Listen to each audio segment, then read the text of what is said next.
నమస్తే. నా రాబోయే సినిమా మన శంకర వరప్రసాద్ గారు పండక్కొస్తున్నారు. నిర్మిస్తున్న నిర్మాత సాహు గారపాటి గారి మరో చిత్రం 'కిష్కింధపురి'. అది రిలీజ్ అయ్యి విజయం సాధించింది.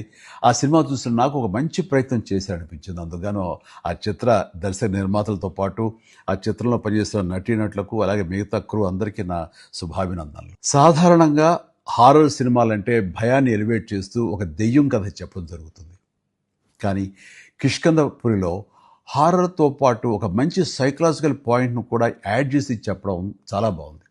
అంటే శారీరక వైకల్యం కంటే మానసిక వైకల్యం చాలా ప్రమాదకరమని చెప్పడం, అలాగే మనిషికున్న బాధలు, కష్టాలు పక్కన వాళ్ళకి చెప్పుకోకుండా ఒంటరితనం అనుభవిస్తుంటే ఆ వచ్చే ప్రమాదాలు గానీ, పరిణామాలు చాలా సమర్థవంతంగా ఆహ్, తెలిసొచ్చేలాగా చిత్రీకరించాడు డైరెక్టర్ కౌశిక్ పేగలపాటి. ఈ చిత్రం ద్వారా బెల్లంకొండ సాయి శ్రీనివాస్ ఒక మంచి విజయం తన ఖాతాలో వేసుకున్నాడు. అలాగే అనుపమ పరమేశ్వర్ కూడా ఒక మంచి విజయం దక్కించుకుంది.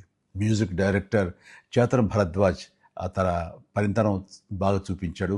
టోటల్గా 'కిష్కింధపురి' టీం అందరికీ మంచి సినిమా అందించిన మన టేస్ట్ఫుల్ ప్రొడ్యూసర్ సాహు గారపాటి గారికి నా హృదయపూర్వక అభినందనలు తెలియజేస్తూ, ప్రతి ఒక్కరూ ఈ సినిమా చూడాల్సిన ఆవశ్యకత ఎంతైనా ఉంది. Please go and watch 'Kishkindhapuri'.